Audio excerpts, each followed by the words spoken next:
तो welcome back friends. तो हम लोग फंक्शन कैलकुलस स्टार्ट कर दिया था हमने, और फंक्शन स्टार्ट किया था, और फंक्शन में हम डोमेन रेंज तक आ गए थे लास्ट वीडियो में, और हमने 2 क्वेश्चन किए थे। मैंने वीडियो को फिर से देखा था, मुझे ऐसा लग रहा था थोड़ा वॉइस का प्रॉब्लम था, और सेकंड क्वेश्चन में आवाज़ काफ़ी ज़्यादा ख़राब हो गई थी। तो मैं सेकंड क्वेश्चन को फिर से करा देता हूँ, और हम लोग डोमेन रेंज के क्वेश्चन को ही आगे पढ़ते हैं, आगे पढ़ते हैं अभी।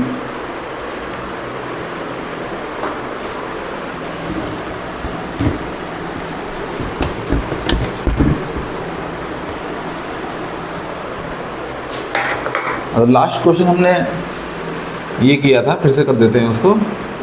y equal to 1/x minus 2, इसका हमें डोमेन रेंज निकालना था। तो हाँ, तो मैं इसमें ये फंक्शन है रेसिप्रोकल फंक्शन। अगर y equal to x minus 2 लिखा होता तो कोई प्रॉब्लम नहीं होती, क्योंकि इसकी कोई वैल्यू रखी, डोमेन इसकी ऑल इन नंबर्स की वैल्यू डोमेन होती। 1 अपॉन करने में क्या प्रॉब्लम हो गया फ्रेंड्स? 1 अपॉन करने में क्या प्रॉब्लम हो गया? 1 अपॉन करने में प्रॉब्लम ये हो गया, बस इतना सा है कि जब रेसिप्रोकल में कोई चीज़ होती है, कोई चीज़ किसी चीज़ के अपॉन में होती है, वो तो जीरो नहीं हो सकता, क्योंकि 1/0 इज़ नॉट डिफाइंड। 1/0 इन्फिनिटी जाता है। तो रेसिप्रोकल फंक्शन को याद रखना है कि जो भी रेसिप्रोकल फंक्शन में नीचे होगा वो जीरो नहीं होगा। तो x minus 2 can not be 0, तो x कैन नॉट बी 2। तो उसकी डोमेन क्या हो जाएगी? इसकी डोमेन हो जाएगी ऑल रियल नंबर माइनस 2। और रेंज क्या होगी? इसकी रेंज कैसे निकालेंगे? रेंज निकालने का एक तरीका ये भी है फ्रेंड्स। अगर हम डायरेक्टली हमको ना दिख रहा हो कि रेंज कैसे निकाल सकते हैं हम, तो हम क्या करेंगे, हम x को y के टर्म में लिख लेंगे, और फिर देखेंगे y की किन किन वैल्यू के लिए x वैलिड है, तो उससे भी हम रेंज निकाल सकते हैं। जैसे यहाँ पे y equal to 1/x minus 2 है, तो यहाँ पे x माइनस 2 इक्वल टू हो जाएगा 1/y, x इक्वल टू हो जाएगा 2 + 1/y, या इसको लिख सकते हैं 2y + 1/y। तो यहाँ पे क्लियरली दिख रहा है कि यहाँ y की किन वैल्यू के लिए x इज़ वैलिड, x की y की किन वैल्यू के लिए वैलिड है। तो इसमें वही है, y यहाँ की वैल्यू कुछ भी ले सकते हैं। 2y + 1 ऊपर है तो कोई प्रॉब्लम नहीं है, लेकिन नीचे y डिनोमिनेटर में भी है, तो यहाँ y 0 नहीं रख सकते, क्योंकि y के 0 के लिए x डिफाइंड नहीं है। तो y कैन नॉट बी 0। तो इसकी रेंज हो जाएगी इसकी ऑल रियल नंबर्स माइनस 0। हाँ, हमने डोमेन भी निकाल ली, हमने रेंज भी निकाल ली। अब इसको कभी विजुलाइज करने में दिक्कत होती है। कैसे? 2 तो ठीक है, विजुलाइज हो रहा है कि 2 रखने पे ये इस y की कोई वैल्यू नहीं है कि इसलिए 2 इसकी डोमेन नहीं हो सकती, लेकिन y 0 नहीं है, y रेंज 0 नहीं आएगा। ये कैसे है? विजुलाइज ऐसे भी कर सकते हैं। पहला तरीका बता रहा हूँ आपको। 1/x माइनस 2 है। अब देखिए y 0 कब आएगा? y 0 जब आएगा जब x की वैल्यू इन्फिनिटी जाएगी, x से बहुत लार्ज नंबर्स रहेगा। जब x टेंड्स टू इन्फिनिटी तब y की वैल्यू क्या आएगी? 0। और जब या तो x की वैल्यू माइनस इन्फिनिटी है तब y की वैल्यू आएगी 0, क्योंकि 1/∞ इज़ 0, 1/-∞ इज़ 0, तब y की वैल्यू 0 आएगी। तो इसलिए चूँकि x कभी भी x पूरा इन्फिनिटी नहीं हो सकता, इन्फिनिटी जब हम टेंस करते हैं तो y की वैल्यू भी एग्जैक्टली 0 नहीं आ सकती। एक तरह से हमने ये ऐसे भी देख सकते हैं। दूसरा तरीका क्या है? सबसे अच्छा तरीका है ग्राफ बना के देखने का। अब ग्राफ अगर बनाना है, थोड़ा ग्राफ को आपको बहुत प्रैक्टिस करना पड़ेगा ग्राफ सीखने के लिए। इसका ग्राफ कैसे बनाएंगे हम? इसका ग्राफ हमको बनाने के लिए इसके पॉइंट देखने पड़ेंगे कि x, सबसे पहले देखेंगे x माइनस इन्फिनिटी पे y की वैल्यू क्या आ रही है। जब x माइनस इन्फिनिटी है तो y क्या जा रहा है? y 0 जा रहा है। और जब x प्लस इन्फिनिटी है तो भी y 0 जा रहा है, मतलब यहाँ पे कहीं 0 के आसपास होगा और यहाँ भी कहीं 0 के आसपास होगा।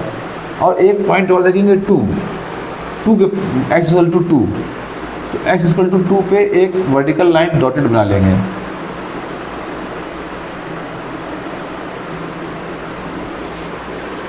अब देखो x इक्वल टू 2 माइनस, जब x टेंस टू 2 माइनस मतलब थोड़ा सा 2 से कम है तो इसकी वैल्यू कितनी आएगी? जब ये 2 माइनस है तो y इक्वल टू 1/0 माइनस हो जाएगा ये, क्योंकि थोड़ा नेगेटिव हो जाएगा। 0 तो रहेगा लेकिन 0 थोड़ा नीचे रहेगा, 0.0001 हो सकता है। तो y की वैल्यू नेगेटिव इन्फिनिटी की तरफ जाएगा। ये यहाँ कहीं नेगेटिव जब 2 माइनस होगा, और जब x इक्वल टू 2 प्लस होगा तो y इक्वल टू 1/0 प्लस। देखिए 2 प्लस होगा तो 2 से थोड़ा ज़्यादा, यहाँ पे 2 माइनस 2 0 तो आएगा, लेकिन 0 थोड़ा सा बड़ा आएगा, तो y जो होगा वो प्लस इन्फिनिटी होगा। ठीक है, तो देखो जब y 2 प्लस है, जब x 2 से हल्का ज़्यादा है तो y क्या है? इन्फिनिटी। उसके बीच में कोई भी क्रिटिकल पॉइंट नहीं है। x इक्वल टू 2 एक क्रिटिकल पॉइंट था। जब ग्राफ ड्रा करते हैं तो हम देखते हैं कौन कौन से पॉइंट पे कर्व चेंज होगा या कर्व का नेचर चेंज होगा। तो देखिए s इक्वल टू 2 प्लस पे क्या हो रहा है? इन्फिनिटी, और s इक्वल टू इन्फिनिटी पे क्या जा रहा है? 0। तो 2 प्लस पे y इन्फिनिटी जा रहा है और s इक्वल टू इन्फिनिटी पे 0 जा रहा है। तो ये ग्राफ यहाँ पे कुछ ऐसा आएगा, कभी एग्जैक्टली 0 नहीं होगा, कभी एग्जैक्टली इन्फिनिटी भी नहीं हो सकता। और y x equal to 2 minus 2 से हल्का छोटा, तो y की वैल्यू माइनस इन्फिनिटी जा रही है, माइनस इन्फिनिटी, ये माइनस इन्फिनिटी की तरफ जा रहा है। ये y एक्सिस है, y एक्सिस, और ये x एक्सिस है, और ये माइनस इन्फिनिटी की तरफ। और जब y की वैल्यू, जब x की वैल्यू माइनस इन्फिनिटी जाएगी तो y की वैल्यू 0 जाएगी। तो ये इसका ग्राफ हो गया। अब इस ग्राफ से देखो हमें साफ साफ दिख रहा है कि x इक्वल टू 2 पे y की वैल्यू एग्जिस्ट नहीं करती है। तो x इक्वल टू 2, क्योंकि x इक्वल टू 2 पे y इन्फिनिटी जा रहा है, तो x इक्वल टू 2 पे y एग्जिस्ट नहीं करता, इसलिए x इक्वल टू इसका डोमेन नहीं है। और दूसरी चीज़ क्या दिख रही है कि y कभी भी 0 नहीं आ रहा।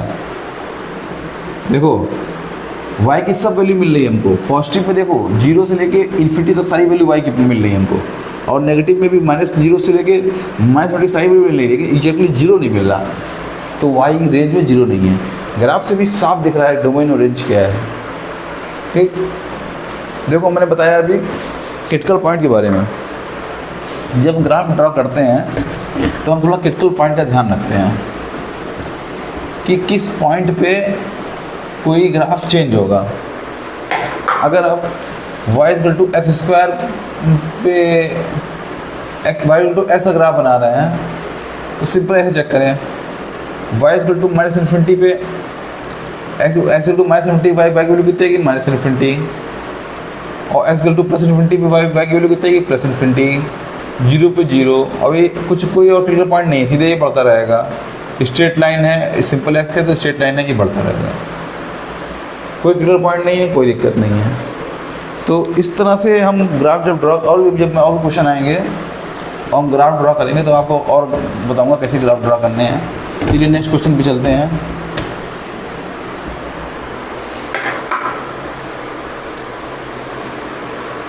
अपना नेक्स्ट क्वेश्चन डोमेन और रेंज निकालने का। X y equal to x square minus 3x plus 2 upon x square minus 4x plus 3। तो इसकी डोमेन क्या है और इसकी रेंज क्या है? अब हम निकालेंगे इसकी डोमेन क्या है, रेंज क्या है।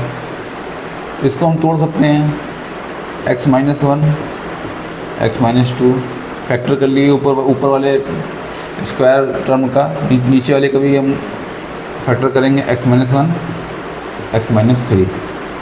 हाँ, अब फिर से आगे एक समझने वाली बात क्या आ गई, क्या हम x माइनस 1 से x माइनस 1 को काट दें? क्या हम काट सकते हैं? कुछ लोग बोलेंगे हाँ काट सकते हैं। कभी कभी लोगों को समझ में नहीं आता है कि हम क्यों काट सकते हैं और क्यों नहीं काट सकते हैं। तो क्वेश्चन ये कब काट सकते हैं और कब नहीं काट सकते हैं। देखो एक सिंपल से बात बोलें 0/0 की वैल्यू कितनी होती है? कोई बताएगा 0/0 कितनी होती है? 1 होती है कि अगर हम काट सकें 0 को 0 से अगर काट सकें तो इसकी वैल्यू तो 1 आ जानी चाहिए, लेकिन ऐसा नहीं है। 0/0 की वैल्यू 1 भी आ सकती है, 0 भी आ सकती है, 2 भी आ सकती है, 3 भी आ सकती है, 4 भी आ सकती है, इन्फिनाइट तक कुछ भी आ सकता है।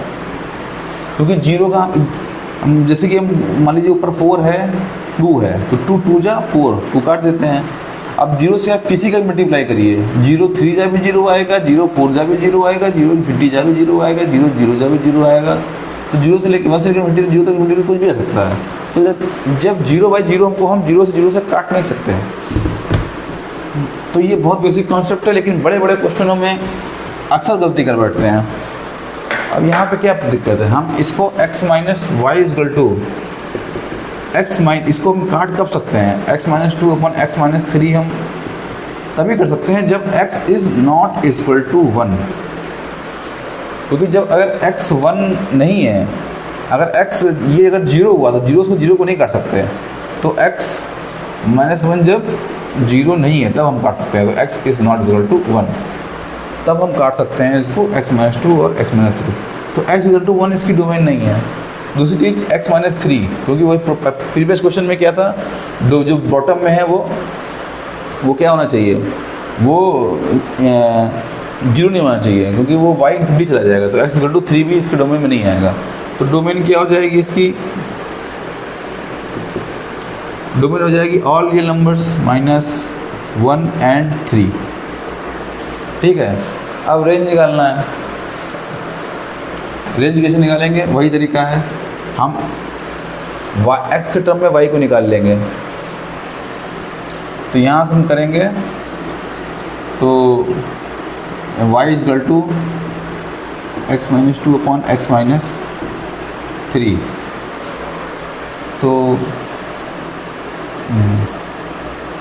इसको लिख देंगे yx minus 3y equal to x minus 2।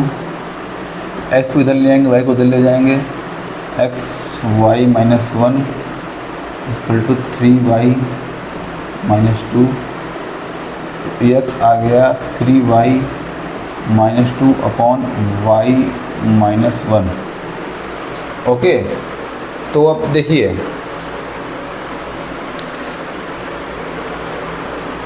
इसमें क्या हो रहा है कि हाँ, तो इस क्वेश्चन में क्या हो रहा है कि हमको अब देखो भाई, जो पहले क्वेश्चन में किया था कि हम अब देखेंगे y की किस वैल्यू के लिए x डिफाइन नहीं है। तो क्लियरली दिख रहा है कि y इज इक्वल टू 1 के लिए x डिफाइन नहीं है, तो y कैन नॉट बी 1, तो उसकी रेंज 1 नहीं हो सकती। ठीक है। लेकिन अभी यहाँ पे हम एक चीज़ भूल रहे हैं, हमने जब इसको सॉल्व किया तो ये ध्यान नहीं दिया कि x 1 नहीं हो सकता। हमने y की वैल्यू निकाल ली, लेकिन x इक्वल टू 1 को भी था कि x 1 भी नहीं हो सकता है। तो यहाँ पे हमको देखना है कि y की किस वैल्यू के लिए s की वैल्यू 1 आएगी। वो वैल्यू भी y की नहीं हो सकती, क्योंकि x 1 नहीं हो सकता है। इसको सॉल्व करते वक्त देखिए हमने इसको यहाँ लिखा, हमने x इक्वल टू 1 को भूल गए थे। तो हम यहाँ पे क्या करेंगे, x इक्वल टू 1 पे देखेंगे y वैल्यू क्या आएगी। यहाँ पे x इक्वल टू 1 धर देंगे, तो 1 is equal to 3y minus 2 upon y minus 1, y minus 1 is equal to 3y minus 2। अब यहाँ से y को सॉल्व कर लीजिए, y is equal to half आ जाएगा। तो y 1 भी नहीं हो सकता और y हाफ भी नहीं हो सकता, क्योंकि y हाफ रखने पर x की वैल्यू 1 आ जाएगी, जो कि x की वैल्यू 1 नहीं आ सकती, डोमेन में ही नहीं था। ठीक है। तो इसलिए इसकी रेंज हो जाएगी r माइनस y 1 नहीं हो सकता, y हाफ नहीं हो सकता, y हाफ भी नहीं हो सकता, 1, हाफ, दो चीज़। ये मिडिल ब्रैकेट है, इसका मतलब ये नहीं कि इनके बीच की सारी वैल्यू, ओनली 1 एंड हाफ नहीं हो सकता। जल्दी से समझिए, तो मैं समझाया इसमें क्या क्या अलग था पुराने क्वेश्चन से। बस ये कि हमने डोमेन तो बिल्कुल सीधा है, देखो y इसको हमने फैक्टर में तोड़ दिया, बॉटम 0 नहीं होना चाहिए। तो बॉटम 0 कब होगा, जब x इक्वल टू 1 होगा, x इक्वल टू 3 होगा, तो इसका बॉटम 0 हो जाएगा। तो डिनोमिनेटर 0 नहीं होना चाहिए, डिनोमिनेटर 0 नहीं चाहिए, x इक्वल टू 1 3 नहीं हो सकता। डोमेन इसकी r माइनस 1 3 इसकी डोमेन में नहीं आ सकते हैं। रेंज निकालने के लिए क्या किया हमने, एक्स माइनस वन से एक्स माइनस वन काट तो दिया, वाई को उस तरह से लिख दिया, लेकिन ये ध्यान रखना है कि एक्स टू वन नहीं, उस तभी हम काट सकते हैं इसको, एक्स टू वन पे काट नहीं सकते। तो हमने फिलहाल काट दिया इसको, एक्स टू वन नहीं है ये मान के, और यहाँ से हमने वाई एक्स को वाई के टर्म में लिखा, तो यहाँ से पता चला कि हमको वाई टू वन नहीं हो सकता। लेकिन अब हम इस टर्म में जो बनाया है हमने, इसमें ये देखेंगे एक्स टू वन रखने में वाई की वैल्यू क्या आ रही है, तो वो हमने निकाला वाई टू हाफ, तो वाई टू हाफ रखने में एक्स टू वन आ जाएगी, जो कि हो नहीं सकती। तो इसलिए हम जो है वाई टू हाफ भी इसकी रेंज में नहीं आएगा। तो ये क्वेश्चन हमने कर लिया, समझ में आ गया होगा।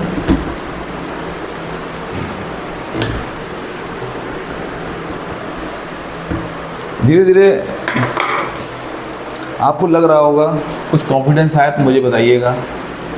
कुछ मेरे नया अभी मैं पढ़ा रहा हूँ, हो सकता है कि मेरे पढ़ाने के तरीके में थोड़ा फॉल्ट हो और उतना मैं अच्छे से समझा ना पा रहा हूँ, लेकिन जैसे जैसे आप पढ़ेंगे और मैं बताऊँगा आपको, इसको आप दोस्तों को बताइए, क्योंकि इतने लाइन से इतने क्वार्टरली और द कैलकुलस के सारे टॉपिक कोई नहीं पढ़ाएगा जैसे मैं पढ़ा रहा हूँ। तो आपको अच्छा लगे तो आप प्लीज़ सब्सक्राइब कीजिए वीडियोस को, और अपने फ्रेंड्स को भी बताइए। क्लियरली मैं 1 बाय 1 सारी वीडियो बनाऊँगा जो आपको बहुत ही हेल्प करेंगे आपकी पढ़ाई में, 11th 12th में और जेई तक की कॉम्पिटेंस के लेवल में आपको बहुत हेल्प करेगा ये। ठीक है, नेक्स्ट देखते हैं क्वेश्चन। सिंपल क्वेश्चन लग रहा है। एक फंक्शन है y इज टू एक्स और एक फंक्शन है y इज टू 1/1/x। तो इस फंक्शन में क्या अंतर है? देखिए, यही बड़े डाउट हैं जो मैं आपको बताऊंगा, जो बहुत जगह पे आप कोचिंग करेंगे और ट्यूशन पढ़ेंगे, आपको हो सकता है इस तरह के डाउट नहीं सॉल्व करवाए जाएंगे, लेकिन मैं आपको बताऊंगा क्या माइन्यूट अंतर होते हैं। ये बड़े छोटे छोटे माइन्यूट अंतर ही कॉन्सेप्ट क्लियरिटी को बहुत नहीं होने देते हैं, जिससे बड़े बड़े क्वेश्चन सॉल्व नहीं होते हैं। और ना मानिए जेई मेंस और जेई एडवांस में ना माइन्यूट चीज़ें ही पूछते हैं कि बंदे ने कहते डेप्थ में पढ़ा हुआ है। तो इन दोनों में क्या अंतर है, इन दोनों फंक्शन पे? कुछ लोग बोलेंगे कि आप कुछ अंतर नहीं है, एक्स ऊपर जाके ये एक्स ही बन जाएगा, तो वाई इज टू एक्स ही हो जाएगा। तो दोनों फंक्शन सेम है, कुछ लोग ऐसा बोलेंगे, लेकिन ऐसा नहीं है। वाई इज टू एक्स तो हो जाएगा, लेकिन फिर वही केस है, यहाँ पे लिखा हुआ है 1/1/x। ठीक है, तो वाई इज टू एक्स जब होगा जब एक्स की वैल्यू 0 नहीं होगी, क्योंकि अगर एक्स इक्वल टू 0 हुई, 0 हम रख नहीं सकते, क्योंकि ये इसका मतलब हो गया 1/1/x। तो यहाँ पे x डिनोमिनेटर में है, भले ही ऊपर जाके डिनोमिनेटर में हो जाएगा, लेकिन यहाँ पे डिनोमिनेटर में, तो यहाँ ये जब x 0 रखेगा तो ये वैल्यू इन्फिनाइट आ जाएगी, जो कि डिफाइन नहीं है। इसलिए यहाँ पे क्या है कि x 0 नहीं हो सकता, और इस फंक्शन में x की वैल्यू कोई भी रख सकते हो। तो इस फंक्शन की डोमेन क्या है? All real number. और इस फंक्शन की डोमेन क्या है? r-0। तो इसलिए फंक्शन सेम नहीं है। एक बहुत छोटा क्वेश्चन था, लेकिन कॉन्सेप्चुअल था, इसलिए मैंने ये करा दिया। अगला क्वेश्चन करते हैं। y is equal to under root के अंदर 16 माइनस, नहीं 16 नहीं है, 4 माइनस 16x²।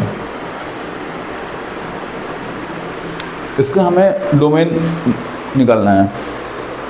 तो इसका डोमेन में देखिए क्या प्रॉब्लम आ रही है अभी, क्यों हम इसका डोमेन नहीं निकाल पा रहे। अगर रूट ना लगा होता तो क्या होता कि कुछ भी रख सकते हो। अगर रूट यहाँ पे अंडर रूट ना होता तो क्या फ़र्क पड़ता है, ऐसी वैल्यू कुछ भी रखी, डोमेन इसकी ऑल रियल नंबर हो जाएंगी। लेकिन रूट क्या बोलता है कि अंदर वाली चीज़ नेगेटिव नहीं होनी चाहिए। तो 4 माइनस 16x² क्या होना चाहिए? 0 हो सकता है या 0 से बड़ा हो सकता है। ओके, तो 4 can be greater than equal to 16x²। तो 16x² less than equal to 4, x² is less than equal to, 16 को यहाँ ले जाओ 1/4। तो जब x square is less than equal to 1/4 है, इनइक्वालिटी कैसे सॉल्व करते हैं? एक्स स्क्वायर की वैल्यू 1/4 है, तो जब भी हम दोनों तरफ अंडर रूट लेंगे तो एक्स स्क्वायर की जगह मॉड एक्स लिखते हैं और यहाँ पे हम पॉजिटिव वैल्यू लिखते हैं। लोग अभी मैं इसको बताऊंगा ऐसा क्यों करते हैं। तो मॉड एक्स अगर 1/2 है तो एक्स की वैल्यू कहाँ से कहाँ तक हो गई? हाफ से -हाफ तक। हाँ, अब कुछ लोग सोच रहे होंगे मॉड क्यों लिख देते हैं। ये कोई रूल नहीं है, ये समझने का तरीका है। अगर एक्स स्क्वायर की वैल्यू 1/4 से छोटी है तो एक्स, देखो अगर एक्स स्क्वायर की वैल्यू 1/4 छोटी है तो एक्स अगर पॉजिटिव वैल्यू होगी तो एक्स 0 से 1/2 के बीच में कुछ भी हो सकता है। ऐसे यहाँ समझ नहीं आ रहा, मान लो ऐसे है x square is less than equal to 4 है तो एक्स की पॉजिटिव वैल्यू लोगे, अगर ये है मान लो ये क्वेश्चन होता है तो 4 का अंडर रूट क्या होता है? 2। तो x 0 से 2 तक कुछ भी हो सकता है, क्योंकि 0 से 2 तक रहेगा अगर x तो वैल्यू 4 से छोटी रहेगी। लेकिन x 0 से -2 तक भी हो सकता है, क्योंकि चाहे माइनस हो चाहे प्लस हो दोनों की वैल्यू क्या आती है? पॉजिटिव आती है। इसलिए x की वैल्यू क्या हो सकता है? -2 से +2 दोनों हो सकती है। इसलिए जब भी हम करेंगे अंडर रूट करेंगे, हम अगर इसको इस तरह लिखते हैं x = लेस देन 2 तो यहाँ पे क्या होगा? नेगेटिव टर्म में छूट जाएगा अगर दोनों तो अंडर रूट करेंगे तो। इसलिए हम क्या करते हैं, यहाँ पे मॉड लगाते हैं, जिससे क्या होगा? Mod x is less than equal to 2, तो उससे क्या होगा? x आ जाएगा -2 से +2। ठीक है, तो इसलिए मॉड का जब भी इनइक्वालिटी में स्क्वायर हो, दोनों तरफ अंडर रूट लेना हो तो हम मॉड का यूज़ करेंगे। इसको ध्यान रखिए, क्यों करेंगे वही मैंने बता दिया आपको। इसकी डोमेन क्या हो गई? डोमेन क्या हो गई इसकी? इसको देखो यहाँ लगाएंगे हम क्लोज ब्रैकेट -हाफ से हाफ तक, जितनी वैल्यू है वो इसके डोमेन में आएंगे। अब हमको निकालनी है इसकी रेंज। हाँ, तो इसकी रेंज निकालनी है हमको।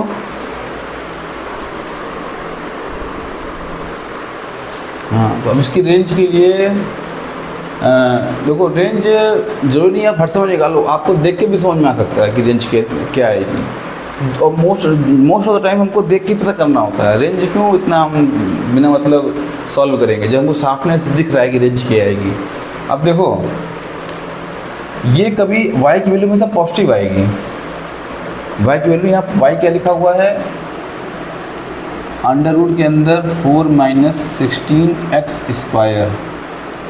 ठीक है, तो देखिए अंडर रूट की वैल्यू हमेशा पॉजिटिव आती है। हमने प्लस वाला लिया हुआ है, मैंने आपको बताया था पहली वीडियो में। तो पॉजिटिव y की वैल्यू हमेशा, पहली चीज़ ये। दूसरी चीज़ ये कि ये वैल्यू जो है हम इस टर्म की मैक्सिमम वैल्यू कितनी आएगी? क्योंकि x² हमेशा पॉजिटिव है, तो x² की वैल्यू 0 होगी तो इसकी वैल्यू 4 आएगी। जब x की वैल्यू बढ़ के हाफ हो जाएगी तो x² की वैल्यू 1/4 आएगी, इसकी वैल्यू 0 हो जाएगी। तो ये वैल्यू 4 से 0 तक जाएगी। जो अंदर की वैल्यू है ये 4 रहेगी जब x = 0 रहेगा, और जब x = हाफ हो जाएगा या -हाफ हो जाएगा इसकी वैल्यू 0 हो जाएगी। तो ये जो टर्म है ये 0 से 4 तक जाएगा, 0 से 4 तक जाएगा। तो इसका अंडर रूट कहाँ था? 0 से 2 तक जाएगा। समझ में आ रहा है? थोड़ा समझने की कोशिश करो। ये 4 में लिखा हुआ है तो ये हमेशा इसकी मैक्सिमम तो 4 ही आएगी ना। ये तो पॉजिटिव है, नेगेटिव था जो जुड़ जाए, x² पॉजिटिव है तो इसकी मैक्सिमम वैल्यू 4 आएगी। और जब ये x की वैल्यू हाफ बढ़ के हाफ हो जाएगी, बढ़ते 0 से बढ़ते हाफ हो जाएगी तो ये 0 हो जाएगा। तो 0 से 4 तक ये रहेगा इसके। तो y की रेंज क्या हो जाएगी? 0 से 2। देखने से हमको पता चल रहा है कि इसकी वैल्यू 0 से 2 आएगी y की रेंज। अगर निकालना चाहो कैसे निकालना है तो यहाँ पे देखो पहली चीज़ ये कि y की वैल्यू पॉजिटिव आएगी, नेगेटिव नहीं आ सकती, क्योंकि y अंडर रूट का वैल्यू पॉजिटिव आती है। अब हम क्या करेंगे, यहाँ पे स्क्वायर करेंगे दोनों तरफ निकालने के लिए। जैसे हमने डिनोमिनेटर वाले में किया था कि x, जब y हमको x टर्म में रखा था तो हमने x को y के टर्म निकाले, सेम यही करेंगे। y² = 4 - 16x²। 16x² = 4 - y²। तो x = 1/4, इसको सॉल्व करेंगे 1/4 हो जाएगा। अंडर रूट के अंदर 4 माइनस वाई स्क्वायर। ये सबको समझ में आ जाएगा मुझे लग रहा है। यहाँ से मैं यहाँ कैसे आया, तो अब देखो y की वैल्यू यहाँ से देख लो, y की वैल्यू क्या हो सकती है। ये वैल्यू अंडर रूट के अंदर है, y की किन वैल्यू के लिए x डिफाइन है, मैंने ये निकालना है सिंपल। तो y की वैल्यू देखो यहाँ से क्या आ रही है, y की वैल्यू 4 माइनस वाई स्क्वायर 0 से बड़ा होना चाहिए, तो y square less than value 4 होना चाहिए। तो यहाँ से क्या निकल के आ रहा है, फिर से मॉड लगाएंगे, y लेस देन वैल्यू 2 होना चाहिए, तो y लेस देन -2 से बड़ा होना चाहिए और +2 से छोटा होना चाहिए। ये y निकल के आया। लेकिन हमने पहले ही देख चुके थे कि y हमेशा पॉजिटिव रहेगा, क्योंकि अंडर रूट के अंदर पॉजिटिव y नेगेटिव नहीं आ सकता। तो नेगेटिव वैल्यू की यहाँ पे हम छोड़ देंगे, तो y क्या हो जाएगा, 0 से 2 तक हो जाएगा। तो इसकी रेंज क्या आ जाएगी, इसकी रेंज फाइनली आ जाएगी 0 से 2। चलो निकाल के बता दिया। जैसे अंडर रूट, जैसे हमने डिनोमिनेटर वाले में y को टर्म में लिखा, तो वैसे ही हमने यहाँ पे भी 2 तरफ स्क्वायर किया और x को y के टर्म में लिख दिया और देख लिया कि y की किन वैल्यू के लिए x डिफाइन है, वो हो गई इसकी रेंज। अब देखो यहाँ नेगेटिव वैल्यू क्यों आई, एक क्वेश्चन ये है कि जब हम सॉल्व कर रहे थे हमको नेगेटिव वैल्यू, जो y हमेशा पॉजिटिव ही था, तो नेगेटिव वैल्यू y की क्यों आई इसलिए कि उन्होंने एक एक्स्ट्रा ऑपरेशन किया है यहाँ पे। जब हमने डिनोमिनेटर वाला सॉल्व किया तो हमने एक्स्ट्रा ऑपरेशन नहीं किया था, यहाँ पे हमने इसका स्क्वायर किया, हमने y का स्क्वायर कर दिया यहाँ पे दोनों तरफ सॉल्व करने के लिए इसको। तो जब भी हम स्क्वायर करेंगे, एक्स्ट्रा ऑपरेशन करेंगे, तो कुछ वैल्यू जुड़ जाती है, उसको हमें पहले के इक्वेशन के हिसाब से छोड़नी पड़ती है वैल्यू। तो हमने जब इसका स्क्वायर किया तो y की इसमें क्या हुआ, y की नेगेटिव वैल्यू भी जुड़ गई, क्योंकि अब y की वैल्यू नेगेटिव भी हो सकती है इस इक्वेशन में, लेकिन इस इक्वेशन में नहीं हो सकती थी। तो y की नेगेटिव वैल्यू भी जुड़ गई। तो जो फाइनली सॉल्व किया हमने, तो y की नेगेटिव वैल्यू भी आई, जिसको हमको इस इक्वेशन के साथ छोड़ना पड़ा। बहुत कॉन्सेप्ट हैं मैथमेटिक्स, नोट कर लीजिएगा, पॉज करके देख लीजिएगा, थोड़ा सोचिएगा बैठ के इसको कैसे हुआ।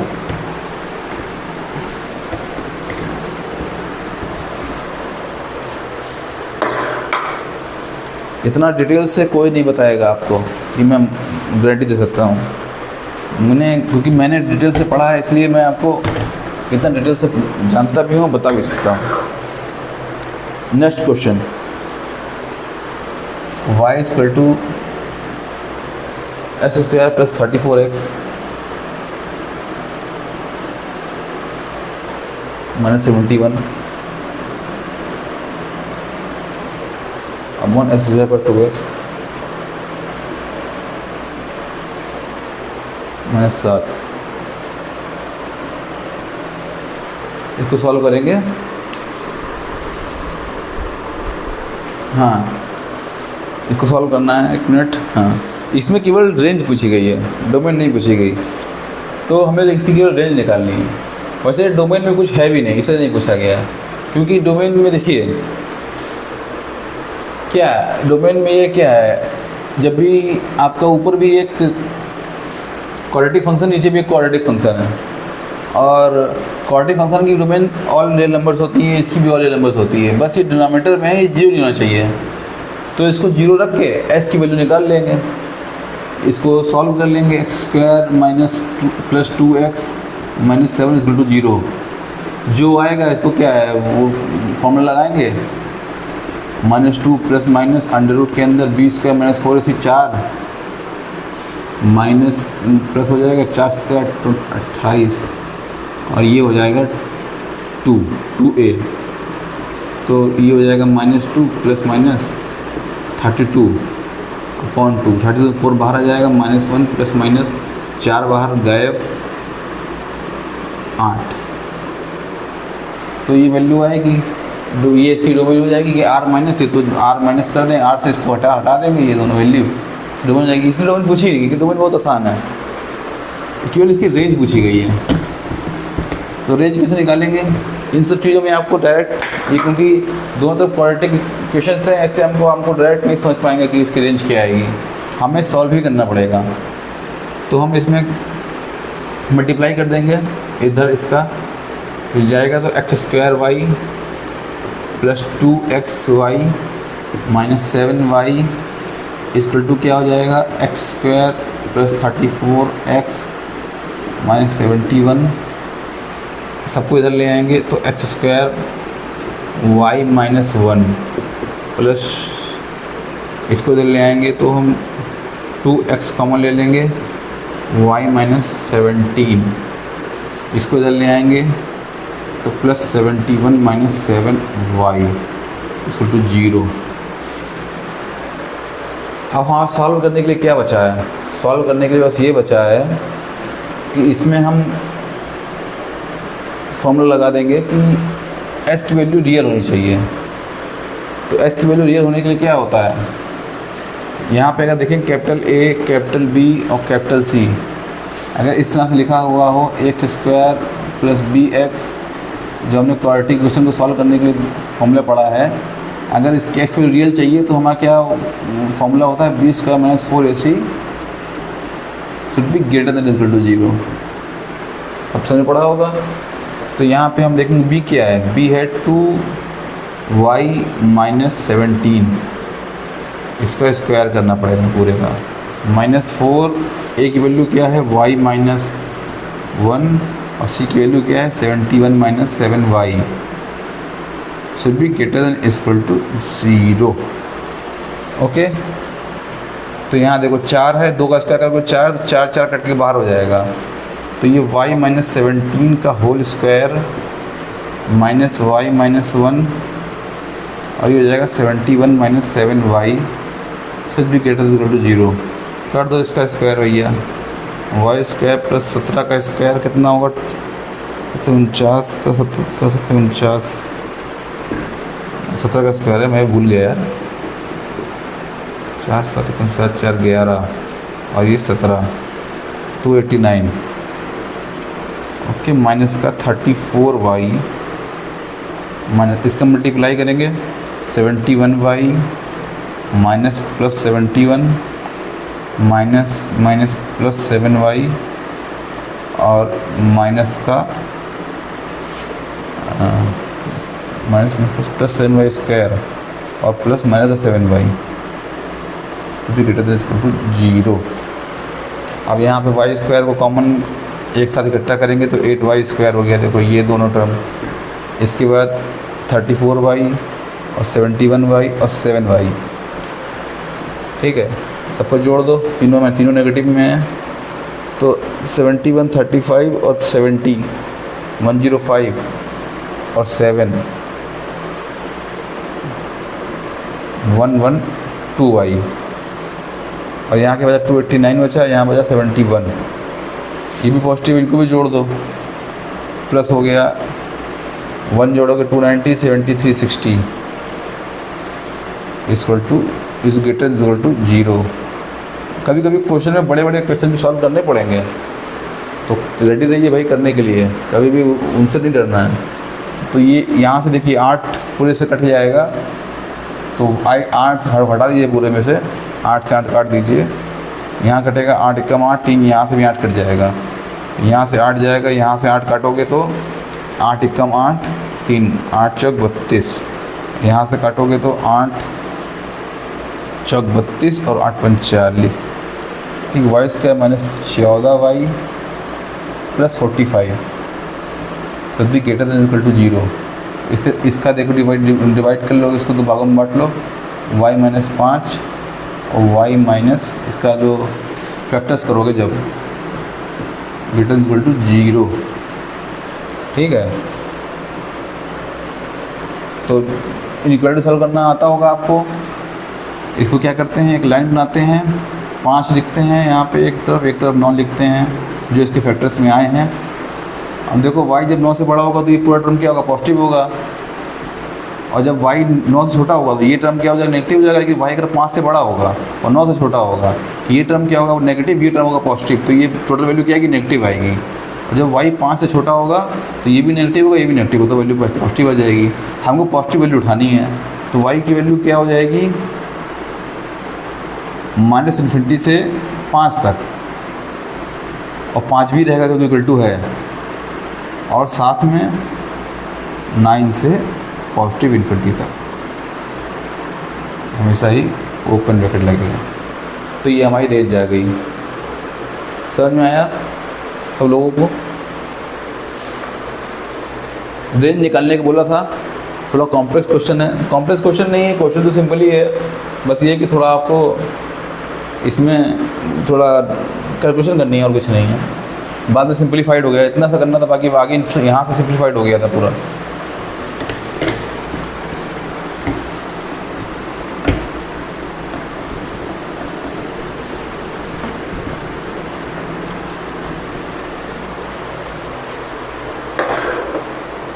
चलिए नेक्स्ट क्वेश्चन करते हैं।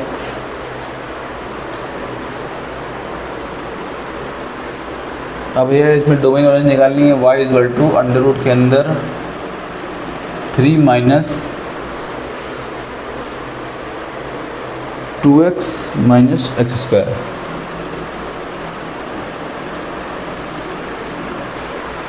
ठीक है, तो क्या दिख रहा है इसमें कि फिर से वही है, अंडर रूट फंक्शन है। तो अंडर रूट फंक्शन क्या बोलता है कि भैया हमारे अंदर की चीज़ें नेगेटिव नहीं रहनी चाहिए। लेकिन उससे पहले देखो, इससे पहले एक क्वेश्चन किया था हमने, तो इधर पहले किया था जहाँ y इज इक्वल टू 4 माइनस 16 एक्स स्क्वायर था।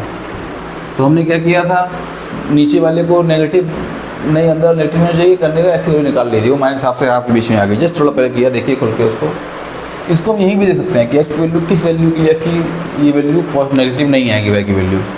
तो देखो एक्स की वैल्यू दिखेगा यहाँ से, जीरो रखने पर तो पॉजिटिव आएगा, एक्स की वैल्यू बढ़ेगी धीरे करके बढ़ता रहेगा, और इसके टू हाफ के लिए 4 हो जाएगा तो 0 हो जाएगा, तो फिर हाफ ज़्यादा नहीं होना चाहिए।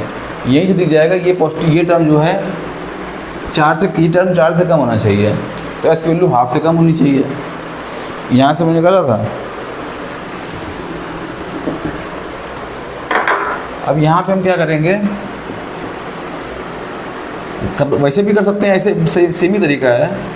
इसमें हम इसको थोड़ा सिंप्लीफाई करने की कोशिश करेंगे। यहाँ पे हम लिखेंगे +1 और -1 minus 2x minus x square. इससे होगा ये कि 3 + 1 को 4 लिख दीजिए, और ये हो जाएगा 1 प्लस माइनस को पूरा बाहर लीजिए 2x प्लस एक्स स्क्वायर। तो ये हो जाएगा 4 माइनस, मैं ज़्यादा टर्म लिख रहा हूँ क्योंकि आपको कहीं कन्फ्यूजन ना हो, 1 प्लस इसका होल स्क्वायर। इस तरह से लिख सकते हैं। अब देखिए डोमेन क्या होगी, इसकी डोमेन ये होगी कि ये वैल्यू 0 से नेगेटिव नहीं होनी चाहिए। तो आप देखो यहाँ से भी दिख रहा होगा कि s की वैल्यू अगर हम 1 प्लस एक्स की वैल्यू जो है 0 से लेकर 2 तक जाएगी। 1 प्लस एक्स की वैल्यू 0 रखेंगे तो वैल्यू 4 आएगी, ये 0 रखेंगे 0 हो जाएगी वैल्यू। और जब हम बढ़ाते 1 प्लस की वैल्यू 2 रखेंगे तो वैल्यू 0 हो जाएगी। जहाँ 1 प्लस एक्स की वैल्यू 2 से ऊपर हुआ तो ये डिफाइन नहीं होगा। तो 1 प्लस एक्स आपको दिख रहा होगा, ये हो जाएगा -2 से +2 के बीच में होना चाहिए। देख रहा, मैं इसको सॉल्व नहीं करूँगा, आपको समझना पड़ेगा। यहीं पे सॉल्व करना कोई वो चीज़ नहीं है, करेंगे तो वही निकल के आ जाएगा। तो 1 प्लस एक्स जो है -2 से 2 के बीच में दिख रहा होगा तभी सॉल्व होगा। तो एक्स को बदलनी चाहिए, तो ये -3 से x 1 के बीच में होना चाहिए। ये इसकी डोमेन हो गई। हो गया। आपको देखो सिंपल दिखने लगेगा चीज़ें।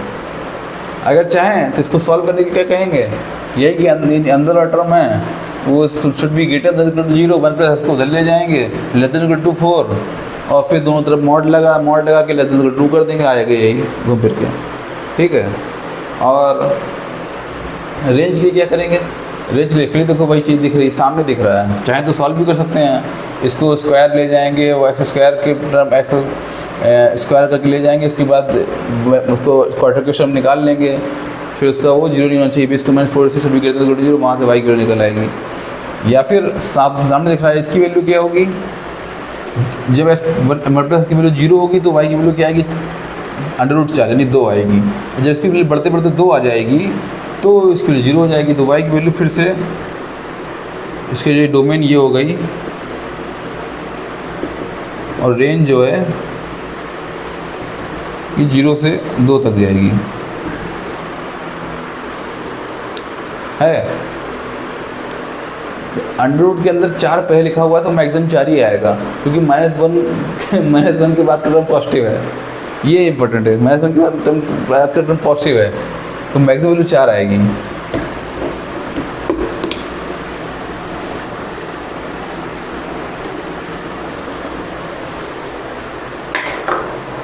हाँ, तो अब देखो, अब हम कहते हैं ट्रिग्नोमेट्रिक फंक्शंस के हम डोमेन रेंज निकालते हैं, ठीक है। तो ट्रिग्नोमेट्रिक फंक्शंस की डोमेन रेंज निकालेंगे और फिलहाल के लिए एक ही क्वेश्चन करेंगे, वीडियो बहुत बड़ा हो रहा है, फिर कल करेंगे। ट्रिग्नोमेट्रिक फंक्शन क्या होते हैं? ट्रिग्नोमेट्रिक फंक्शंस सबको पता होगा, sin x, cos x, tan x, cot x, cosec x और sec x, ये सब क्या है? ट्रिग्नोमेट्रिक फंक्शन है। sin x की डोमेन क्या होती है? All real numbers. cos x की डोमेन क्या होती है? All real numbers. tan x की डोमेन क्या होती है? All real numbers minus n पाई, ये आपको पता होगा। साइन एक्स का ग्राफ कैसे बनता है? साइन एक्स, इसका ग्राफ होता है इस तरह से, ये हर रियल नंबर के लिए डिफाइन है। कॉस एक्स का ग्राफ कैसा होता है?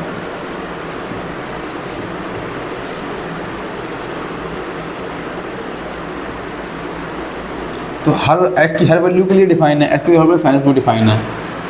तो साइन एक्स और कॉस एक्स की डोमेन ऑल रियल नंबर्स होती है। tan x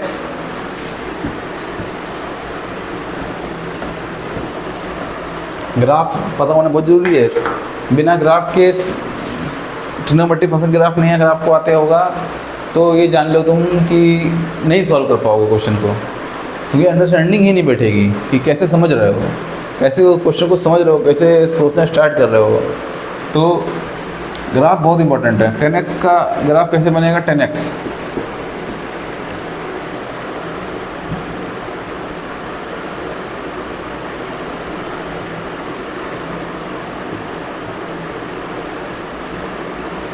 कैसे बनता है ग्राफ? आप लोग को पता होना चाहिए, जहाँ तक पता ही होगा।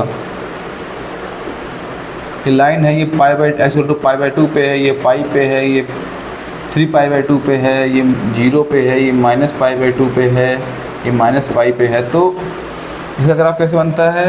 ये जाता है ऐसे, 0 पे 0 होती है और ये π/2 पे इन्फिनिटी हो जाता है, -π/2 इन्फिनिटी हो जाता है, फिर π/2 से हल्का ज़्यादा होता है तो -इन्फिनिटी हो जाता है, फिर ये इन्फिनिटी और फिर 0 हो जाता है।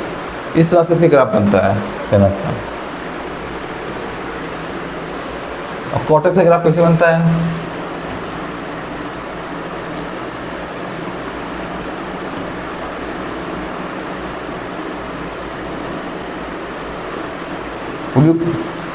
ये 0 ये लाइन है, ये π/2, ये पाई, ये 3π/2। इसका ग्राफ कैसे बनता है? इसका ग्राफ कुछ इस तरह से बनता है।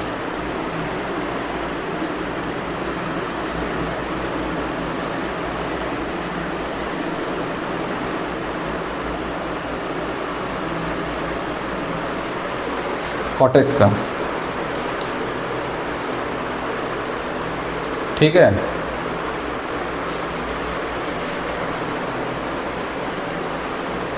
ये cot x का ग्राफ इस तरह से बनता है। तो देखो tan x π/2 के ऑड मल्टीपल पे डिफाइन नहीं है, क्योंकि π/2 वैल्यू इन्फिनिटी हो जाए tan x की। तो tan x का जो डोमेन होता है, ये डोमेन होता है ऑल रियल नंबर्स तो होंगी लेकिन -2n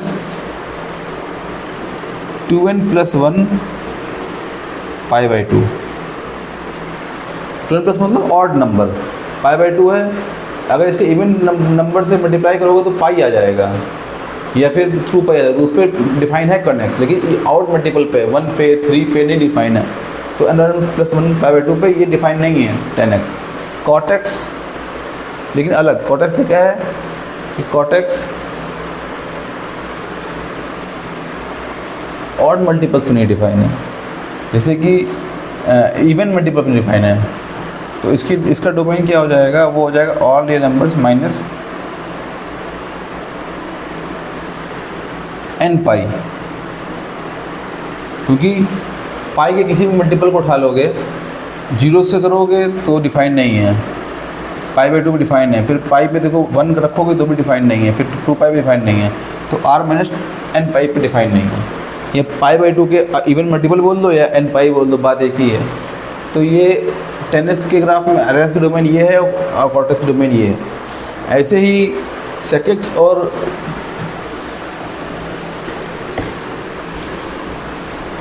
कोसेक्स एक्स भी कुछ जगहों पे डिफाइन नहीं है,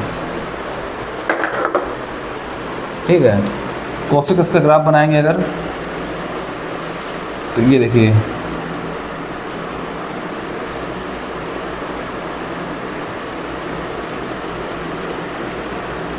just opposite to sine x होता है कोसेक्स का ग्राफ। ये पाई की लाइन है, पाई है, ये 2 पाई है, तो कोसेक का ग्राफ कुछ ऐसा होता है जी।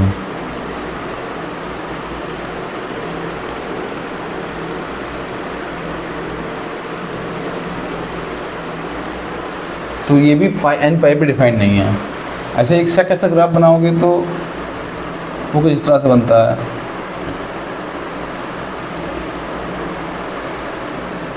यहाँ पाई बाई 2 पे रखो, ये भी रखो, यहाँ रखो, ये ग्राफ ऐसे बनता है कुछ, यहाँ नीचे, फिर यहाँ पे नीचे, ये 0 है, ये पाई बाई 2 है, ये माइनस पाई बाई 2 है, ये 3 पाई बाई 2 है, ठीक है। तो कॉसेक एक्स जो है वो n पाई पे डिफाइन नहीं है, सेक एक्स फिर से 2n+1 पाई बाई 2 पर डिफाइन नहीं है। तो अब ट्रिग्नोमेट्रिक फंक्शन के हम कुछ क्वेश्चन करेंगे डोमेन रेंज निकालने के। मैंने बेसिक्स थोड़ा बता दिया आपको थोड़ा ट्रिग्नोमेट्री पढ़ा होना चाहिए, नहीं तो मैं अभी जब ट्रिग्नोमेट्रिक की क्लास लूँगा बाद में तो इनको डीपली बताऊँगा। फिलहाल हम 1-2 क्वेश्चन सॉल्व कर लेते हैं और फिर हम क्लास को यहीं छोड़ देते हैं। हाँ, क्वेश्चन है अंडर रूट के अंदर कॉस साइन एक्स,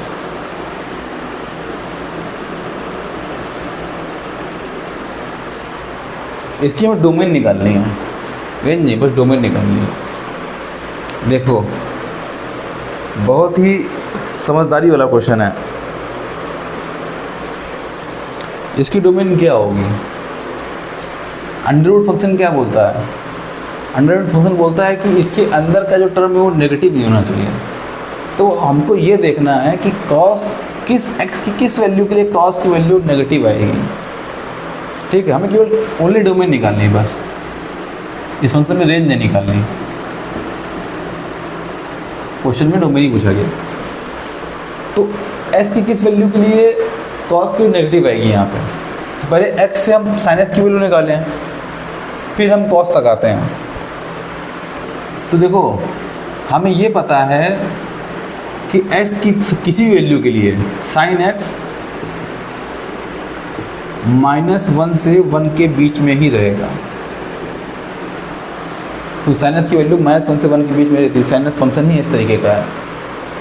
तो एक्स की वैल्यू कुछ भी रख लें, इन्फिनाइट तक हमने ग्राफ बना के देखा था, वो -1 के 1 के बीच में ही वाइब्रेट करता रहता है साइन एक्स।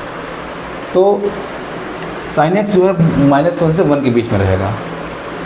तो हम ये देखेंगे अब साइन एक्स जब -1 से 1 के बीच में है तो कॉस एक्स की वैल्यू क्या आएगी। अब देखते हैं, हम बनाते हैं कॉस एक्स का ग्राफ, ठीक है। ये 0 है, ठीक, और कॉस एक्स ग्राफ कुछ ऐसा बनता है।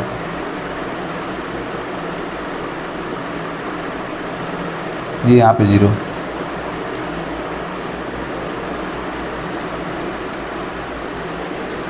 देखो ये वैल्यू है पाई बाई 2, ये वैल्यू है -पाई बाई 2।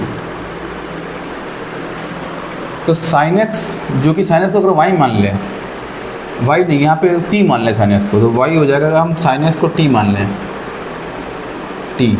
तो यहाँ पे अगर साइन एक्स को हमने टी माना है तो टी की वैल्यू जो है वो 1 से -1 के बीच में है। तो वाई को हम इस तरह लिख सकते हैं, कॉस टी, और टी यहाँ पे -1 से 1 के बीच में है। तो देखो टी ये -π/2 π/2 है, तो -1 कहाँ होगा, यहाँ होगा कि यहाँ होगा। पाई की वैल्यू होती 3.14, तो पाई की वैल्यू π/2 की वैल्यू आ जाएगी लगभग 1.714 है ना, 54, अरे भैया 1.57 के आसपास आएगी π/2 की वैल्यू। तो 1.57 है ये, π/2 की वैल्यू आएगी -1.57, ये π/2 को यहाँ पे प्लस का 1.57, तो -1 तो करीब यहाँ कहीं इससे पहले आएगा, और +1 भी यहाँ कहीं पहले आएगा। तो -1 जब t की वैल्यू -1 से 1 के बीच में है, या साइनस की वैल्यू -1 के बीच में है, तो cos t ये तो हमेशा पॉजिटिव ही रहेगा, क्योंकि इसका इंटरवल यहाँ तक हमने बांट दिया, इतना ही इंटरवल है। तो cos की वैल्यू हमेशा पॉजिटिव ही रहेगी। जब cos की वैल्यू हमेशा पॉजिटिव ही रहेगी तो y = हमने cos t लिखा हुआ था, और cos t की वैल्यू -1 से 1 के बीच के लिए cos हमेशा पॉजिटिव है। तो जब cos पॉजिटिव है तो उसकी डोमेन क्या हो गई, ऑल रियल नंबर्स। s की वैल्यू कुछ भी रखो, sin x -1 से 1 के बीच में रहेगा, और -1 से 1 के बीच में sin को t मान लिया, -1 से 1 के बीच में अगर ये t रहेगा तो cos हमेशा पॉजिटिव ही आएगा। तो इसकी डोमेन क्या हो गई, ऑल रियल नंबर्स आर। ऐसे क्वेश्चन आते हैं जो छोटे होते हैं लेकिन उसमें कॉन्सेप्ट होता है। आपको understanding of graph procedure start करना, क्योंकि यहाँ पर कोई बच्चा सोच सकता है कि कहाँ पे स्टार्ट कैसे करें। तो स्टार्ट कहाँ से करना है, स्टार्ट बेसिक तरीके से करना है। ये सोचो कि कैसे स्टार्ट करें, सिंपल। अंडर रूट क्या बोलता है कि अंदर नेगेटिव नहीं होना चाहिए, तो कॉस की वैल्यू नेगेटिव नहीं होनी चाहिए। तो हम देखेंगे एस की किस वैल्यू के लिए कॉस नेगेटिव आएगा। तो पहले पहले तो साइनस की वैल्यू निकालनी पड़ेगी ना हमको, तब हम देखेंगे कि कॉस की वैल्यू निकाल पाएंगे। तो अगर बाई प्रोसीजर चलेंगे 1 to 1 तो हम चीज़ों को अच्छे से सॉल्व कर पाएंगे। तो हम वीडियो को यहीं ख़त्म करते हैं। अभी और ट्रिग्नोमेट्रिक फंक्शन और दूसरे फंक्शनों का भी हम वैल्यू निकालेंगे और डोमेन रेंज निकालेंगे, बहुत क्वेश्चन सॉल्व करेंगे ताकि पूरी अंडरस्टैंडिंग बने रहे। और प्लीज़ इसको लाइक करिए, सब्सक्राइब करिए, थोड़ा मोटिवेशन मुझको मिलेगा। और अपने फ्रेंड्स को भी बताइए, और अच्छा लगे तो ठीक है लाइक ज़रूर करिए, सब्सक्राइब करिए।